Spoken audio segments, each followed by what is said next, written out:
In this video, you will learn the tips and tricks for Travel Town. In Travel Town, a popular mobile game, you can build and manage a bustling town of travellers. Here is the tips and tricks to help you progress faster and optimise your gameplay. First, focus on completing quests and daily objectives.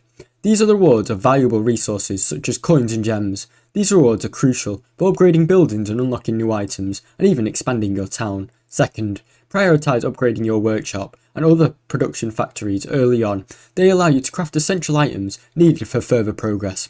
Make sure to keep your production line running by constantly collecting and crafting goods to fulfill visitor demands. Another tip is to plan your tile layout carefully. Try to group related buildings together to save space and make it easier to access resources very quickly. Additionally, keep an eye out for special events or limited time offers. This can give you extra rewards or rare items to speed up your progress.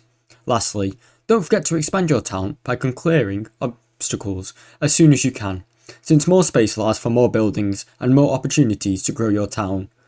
By following these strategies, you can build a thriving town in Travel Town.